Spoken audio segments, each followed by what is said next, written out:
Je m'appelle Sydney Harper et j'ai 30 ans. Je travaille comme graphiste dans une ville de taille moyenne appelée Brookmere.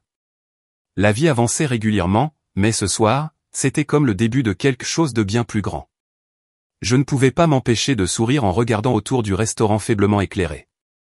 Tout semblait parfait. Les centres de table chameaux, la douce musique de fond, le parfum des fleurs fraîches dans l'air.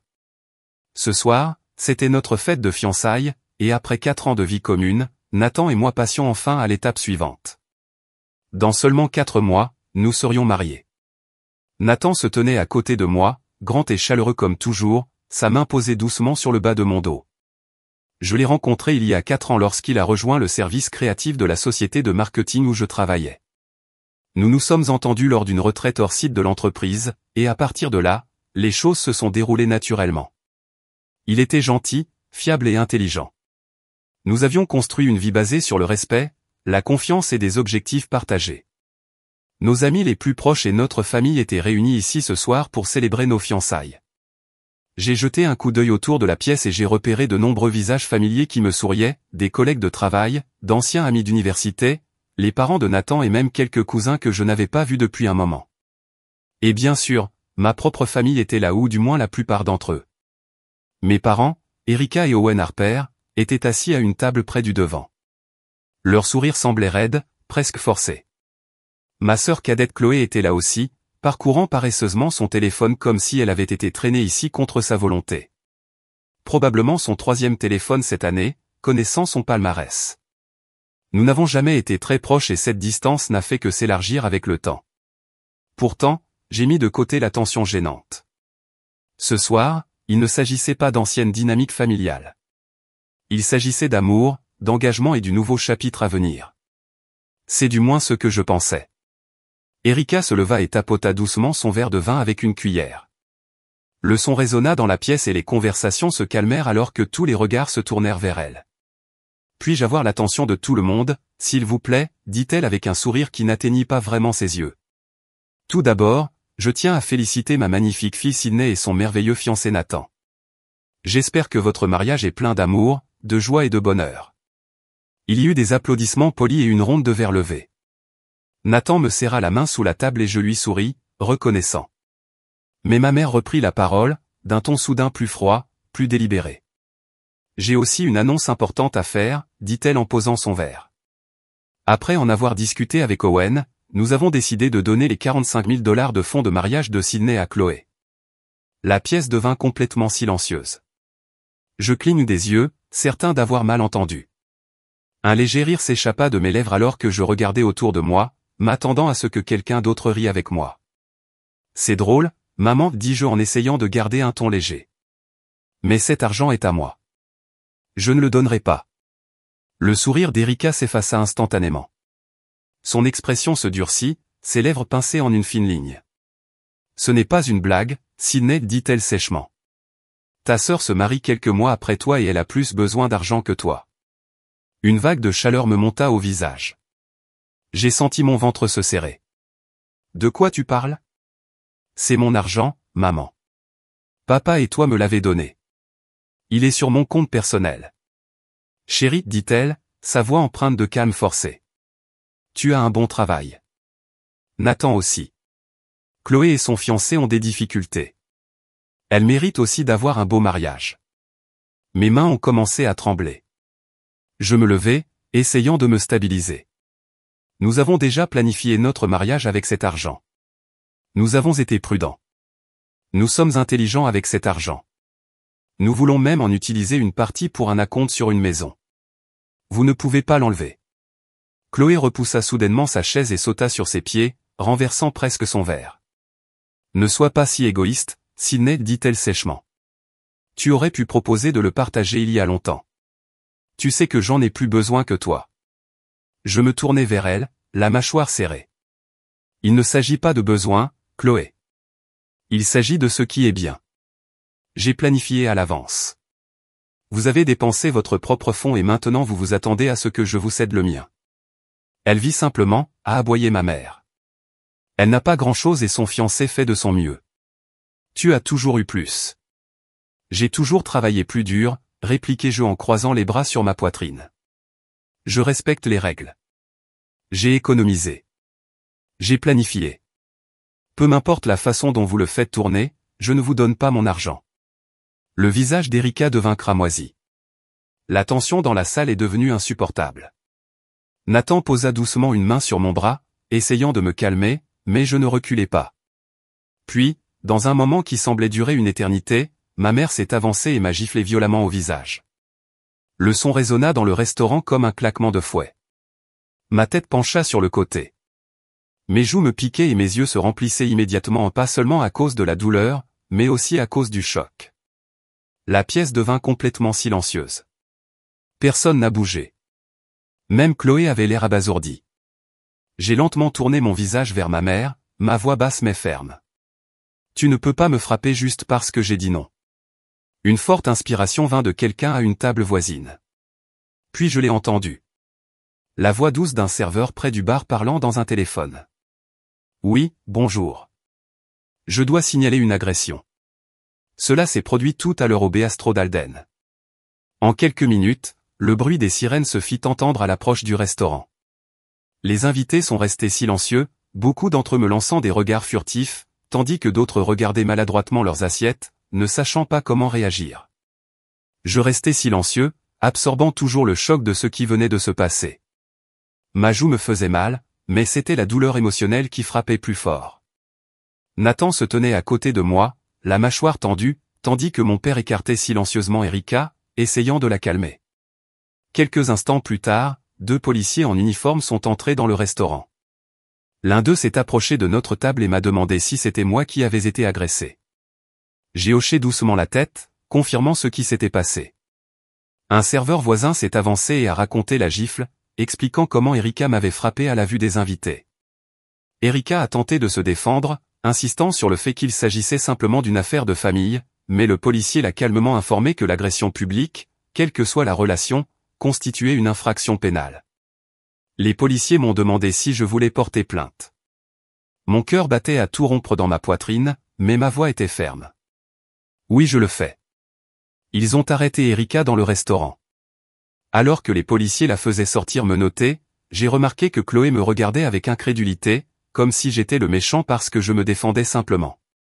Mon père les suivit en silence. La salle est restée figée, les invités ne sachant pas s'ils devaient applaudir, pleurer ou partir. Nathan m'a tenu la main tout le temps, sans jamais la lâcher. Plus tard dans la nuit, après avoir parlé avec mon avocat, j'ai officiellement déposé un rapport et engagé des poursuites pénales. Erika a été libérée sous caution le lendemain, mais la procédure judiciaire avait commencé. Quelques semaines plus tard, nous étions de retour au tribunal. Cette fois, pas à cause de l'argent, mais à cause de la gifle.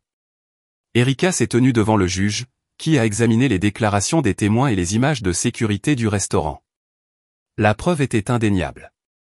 Elle a été reconnue coupable de délit d'agression et condamnée à une amende de $2000, à des conseils obligatoires en matière de gestion de la colère et à 6 mois de probation. Elle a eu de la chance que le juge lui ait donné la possibilité d'une peine de 30 jours de prison avec sursis au lieu d'une peine d'emprisonnement avec sursis. Je me suis assis dans la salle d'audience, la regardant éviter tout contact visuel avec moi.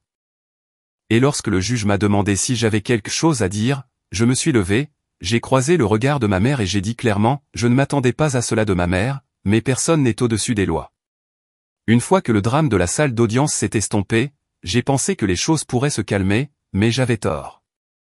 La gifle et l'arrestation n'ont fait qu'aggraver le fossé au sein de notre famille. Erika n'a pas tendu la main. Chloé m'a bloqué sur tout. Et mon père? Eh bien, il a choisi le silence. Mais la véritable tempête était encore à venir. 3 semaines après la fête de fiançailles, je suis rentré à la maison et j'ai trouvé dans ma boîte aux lettres une épaisse enveloppe, une de celles qui serre immédiatement le ventre. Il s'agissait d'un cabinet d'avocats, Holland Sutter Associates. À l'intérieur se trouvait une mise en demeure. Mes parents me poursuivaient en justice pour le contrôle du fonds de $45 000, affirmant qu'il était uniquement destiné aux dépenses universitaires et que j'en avais abusé. Au début, j'ai ri avec incrédulité. L'argent m'appartenait légalement, mis de côté sur un compte de dépôt lorsque j'avais 17 ans. À 19 ans, j'en ai reçu le contrôle total. Mes parents nous avaient dit, à Chloé et à moi, que nous pourrions utiliser nos fonds comme nous le souhaitions une fois devenus adultes. La seule différence était que j'avais été prudent, pratique et axé sur les objectifs. J'en ai utilisé une partie pour mes études universitaires publiques, j'ai couvert le reste avec une bourse et j'ai laissé le compte croître. J'ai toujours planifié mon avenir. Chloé, de son côté, avait fréquenté une école privée coûteuse, avait abandonné ses études au bout de 2 ans et demi, puis avait dépensé le reste de son argent pour lancer une petite entreprise qui a fait faillite en 7 mois.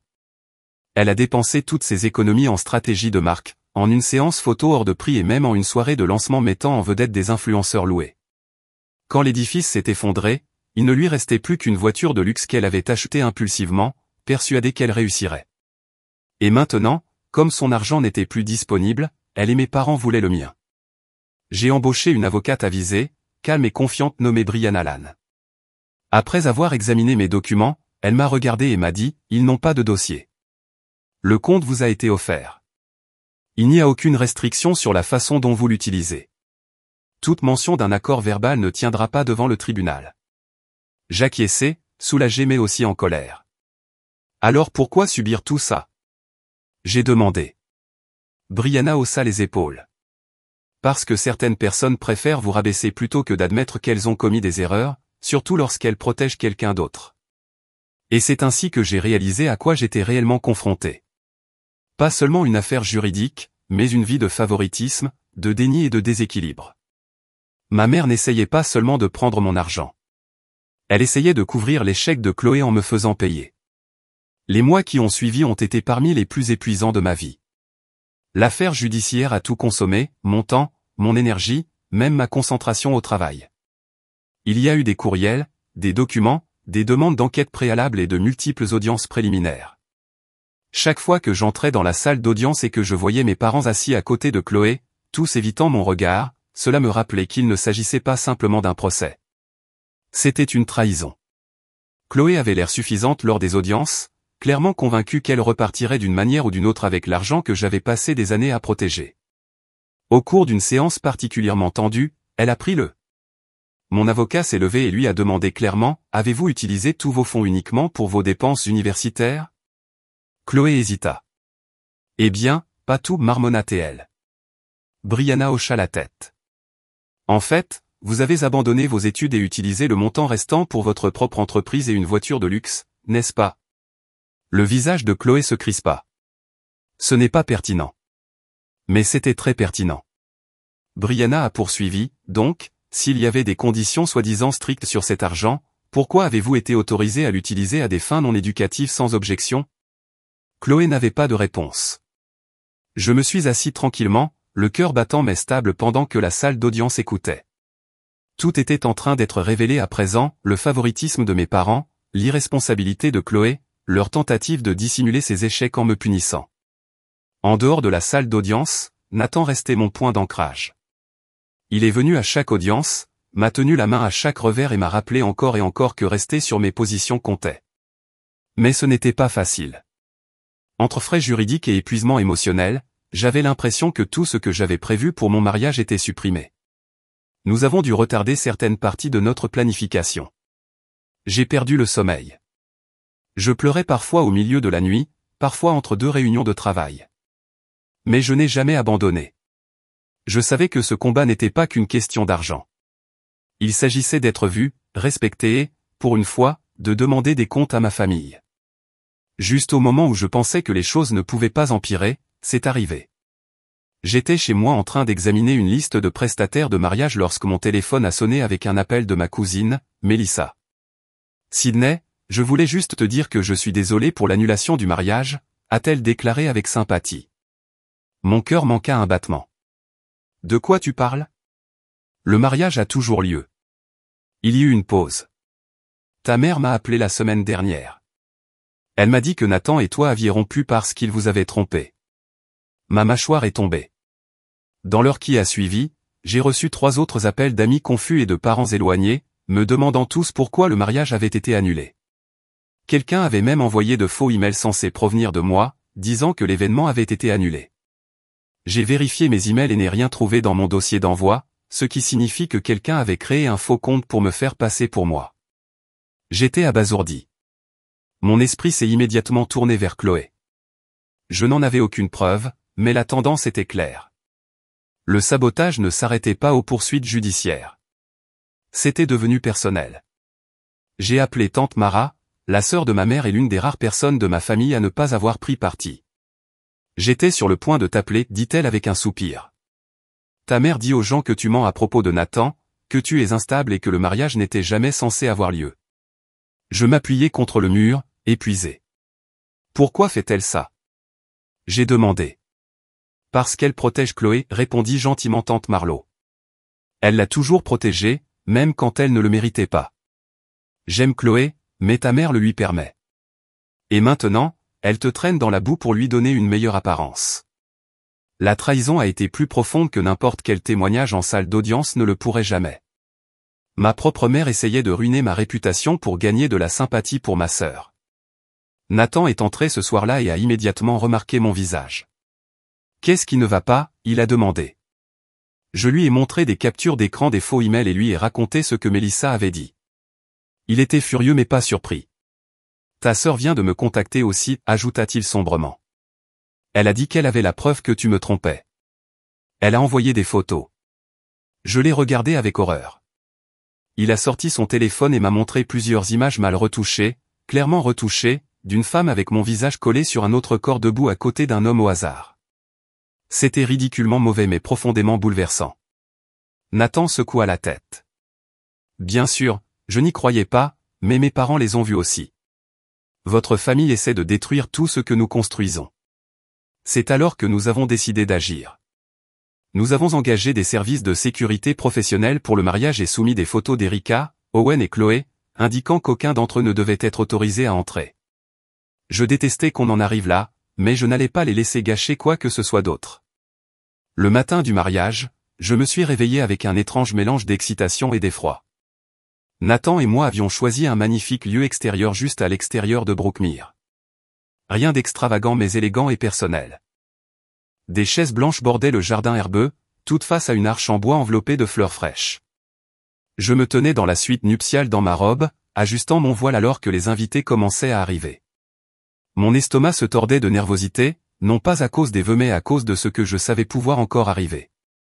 Nous avions 2 gardes de sécurité qualifiés postés à l'entrée du lieu, et ils avaient pour instruction stricte de refuser l'entrée à toute personne appartenant à ma famille immédiate. Nathan et moi avions examiné chaque détail. Pourtant, je n'arrivais pas à me détendre. Vers 14h15, on frappa à la porte de la suite nuptiale. L'un des gardes entra, baissant la voix. « Miss Harper, dit-il prudemment. Nous venons d'arrêter une jeune femme qui tentait d'entrer par la porte de service arrière. Elle correspond à la photo que vous nous avez donnée, votre sœur, Chloé. » Mon cœur battait à tout rompre. Était-elle seule? J'ai demandé. Oui, dit-il, mais elle portait un sac fourre-tout. Lorsque nous l'avons ouvert, nous avons trouvé un grand pot de peinture rouge. Mon souffle se bloqua dans ma gorge. La robe de mariée, le lieu, les invités. Elle avait prévu de tout gâcher. La rage, la tristesse et l'incrédulité se sont battus pour gagner de la place dans ma poitrine. Voulez-vous porter plainte? A demandé le garde. Nous pouvons contacter le shérif local dès maintenant. J'ai hésité. Après tout, après la gifle, le procès, les mensonges, les photos retouchées et maintenant ça, j'avais toutes les raisons d'impliquer à nouveau la police. Mais c'était le jour de mon mariage. J'avais déjà assez perdu dans leur chaos. Non, dis-je finalement, ma voix plate. Assurez-vous simplement qu'elle est éloignée de la propriété et qu'elle ne revienne pas. Veuillez également vérifier que mes parents n'ont pas essayé de se faufiler. Il hocha la tête et partit. Je me laissai tomber sur une chaise à proximité, essayant de m'empêcher de pleurer. Ma meilleure amie, Isabelle, s'est agenouillée à côté de moi. Ce qui s'est passé, murmura-t-elle. Je la regardai, ma voix restant à peine stable. Chloé a essayé de s'introduire avec un pot de peinture. Elle allait tout détruire. Les yeux d'Isabelle s'écarquillèrent sous le choc, puis se durcirent de fureur. Tu sais quoi? Cela signifie que tu gagnes, dit-elle fermement. Ils ne pouvaient pas arrêter ton bonheur, alors ils ont essayé de le gâcher. Mais tu les as arrêtés. Tu as tenu bon. Maintenant, va épouser l'homme qui t'a soutenu pendant tout cela. Tu mérites chaque instant de cette journée. J'ai essuyé mes larmes, j'ai pris une profonde inspiration et je me suis levé. Mon oncle Brian, le frère de mon père, m'a accompagné jusqu'à l'hôtel. Alors que j'entrais dans le jardin, j'ai vu Nathan attendre sous l'arche, les yeux rivés sur les miens. Et à ce moment-là, le reste du monde a disparu. La trahison, les rendez-vous au tribunal, les larmes, la douleur, tout s'est estompé. Aujourd'hui, c'était une question d'amour. La nôtre. La cérémonie était sincère et belle. Nous avons échangé des vœux qui parlaient de force, de loyauté et de partenariat. Lorsque l'officiant nous a déclarés mari et femme, les invités ont éclaté d'applaudissements. Pour la première fois depuis des mois, je me sentais légère, libre. La réception était tout ce que nous espérions. Il y avait des rires, de la musique et des discours sincères de la part de personnes qui nous avaient soutenus pendant tout cela. Isabelle a porté un toast qui m'a fait pleurer. Des larmes douces et fières, celles qui surviennent seulement après avoir traversé une tempête et trouvé la paix de l'autre côté. Nathan et moi avons dansé, mangé et célébré comme si rien d'autre n'avait d'importance. Et en vérité, rien d'autre n'a fonctionné. Presque tout le monde a commenté à quel point le lieu était beau, à quel point nous semblions heureux et à quel point la journée était pleine d'amour véritable. Quelques invités avaient entendu des bribes du drame mais respectaient notre silence. Une tante s'est penchée pendant le dîner et a murmuré « Je suis si fier de toi d'avoir tenu bon ». Ces paroles sont restées en moi longtemps après que le gâteau ait été coupé et que la chanson finale ait été jouée. Alors que la nuit touchait à sa fin, Nathan et moi nous sommes éclipsés sous un ciel plein d'étoiles, courant main dans la main sous une pluie de riz lancée par nos amis. Nous sommes montés dans la voiture qui attendait sur le trottoir et sommes partis, souriant tous les deux comme des enfants. Je me suis retourné une seconde et j'ai regardé la lueur de la salle au loin. Ma sœur avait essayé de gâcher ce moment, mais elle avait échoué. Ils l'avaient tous fait. Notre lune de miel était un pur bonheur. 3 semaines paisibles dans une ville balnéaire tranquille, loin de Brookmere. Pas de salle d'audience, pas de confrontation, juste le soleil, les vagues et l'homme que j'aimais. Je me laisse respirer. Respirer vraiment. Pour la première fois depuis ce qui semblait être une éternité. De retour à la maison, je me sentais prêt à avancer. Nous nous sommes concentrés sur notre installation dans notre appartement, sur la planification de l'avenir et sur le fait de laisser le passé derrière nous. Quelques semaines plus tard, j'ai croisé ma cousine Rachel à l'épicerie. Après une brève accolade, elle a demandé « As-tu entendu parler du mariage de Chloé ?» J'ai haussé un sourcil. « Nous ne parlons pas vraiment, » répondis-je. Les parents ont contracté un emprunt pour tout payer, a-t-elle déclaré. Ce sera au Grand Garden Hotel du centre-ville. Super somptueux. Ils font venir un chef venant d'un autre état. C'est toute une production. Je n'ai pas pu m'empêcher de rire doucement. Bien sûr, ils mettaient tout en œuvre pour Chloé, même si cela impliquait de s'endetter. Tu y vas si elle t'invite ? Demanda prudemment Rachel. Elle a essayé de gâcher mon mariage avec un pot de peinture, dis-je catégoriquement. Alors non, je ne serai pas présent. Et assez drôle, aucune invitation n'est jamais arrivée. Plus tard, j'ai appris par des rumeurs familiales que plusieurs membres de la famille avaient décliné leurs invitations au mariage de Chloé, mal à l'aise avec la façon dont j'avais été traité. Certains étaient polis à ce sujet, d'autres étaient bruyants. Quoi qu'il en soit, l'éclat avait commencé à s'estomper pour Chloé et pour mes parents aussi. Nathan et moi avions utilisé les 45 000 $ exactement comme nous l'avions prévu. Nous avons eu le mariage de nos rêves modestes, intentionnel et rempli de gens qui nous aimaient et nous avons utilisé le reste de l'argent pour un acompte pour un bel appartement juste à l'extérieur de la ville. Avec nos revenus combinés, l'hypothèque était gérable et, pour la première fois, nous constituions une valeur nette au lieu de dépenser de l'argent en loyer. Notre maison était petite, mais elle nous appartenait, elle avait été construite non pas grâce à l'aumône, mais grâce à des décisions difficiles et à de la persévérance. La vie après le mariage s'est installée à un rythme dont je ne pensais pas avoir besoin. Nathan et moi avons passé nos week-ends à décorer notre nouvel appartement. Rien d'extraordinaire, juste des étagères que nous avons installées nous-mêmes, un canapé pour lequel nous avons économisé et des murs remplis de photos de notre mariage et de nos voyages. Un samedi après-midi, alors que nous préparions la chambre d'amis, Nathan a ri en se débattant avec une commode IKEA. À votre avis, qui sera notre premier invité pour la nuit, il a demandé. Je m'arrêtai, un tournevis à la main. Pendant une brève seconde, mon esprit s'est tourné vers mes parents. Peut-être que dans une version lointaine de la réalité, ils s'excuseraient. peut-être que Chloé grandirait et assumerait la responsabilité de ce qu'elle a fait. Mais au fond, je ne retenais pas mon souffle. Qui que ce soit, dis-je finalement en souriant doucement. Il y aura quelqu'un qui se souciera vraiment de nous. Les vacances allaient et venaient sans appel, sans message et sans invitation. Au début, leur absence faisait mal. Mon anniversaire s'est déroulé tranquillement cette année-là et, pour la première fois, je n'ai pas entendu la voix de ma mère qui me souhaitait bonne chance. Mais ensuite je me suis souvenu de la gifle, du procès, des mensonges, de la peinture, des fausses photos et de l'effort fait pour détruire quelque chose de pur par jalousie. Et la douleur s'est adoucie pour devenir claire. Nathan me demandait parfois si je pensais qu'il y aurait un jour la paix entre nous et ma famille. Peut-être un jour, dis-je honnêtement. Mais si jamais cela arrive, il faudra plus que des excuses. Il faudra du changement. Et je ne vois pas cela arriver de sitôt. Le mariage de Chloé a finalement eu lieu. D'après ce que j'ai entendu, c'était exagéré, des fontaines à champagne, un quatuor à cordes louées et des robes de créateurs assorties pour les demoiselles d'honneur. Mais plusieurs membres clés de la famille ne l'ont pas fait, mal à l'aise avec la façon dont ils avaient vu mes parents et ma sœur me traiter. Pire encore, le prêt massif qu'Owen et Erika avaient contracté est devenu public. Ils avaient tout absorbé dans cet événement unique, essayant de faire une déclaration, essayant de faire comme si l'année écoulée ne s'était pas produite. Mais c'était le cas, et les gens s'en souvenaient.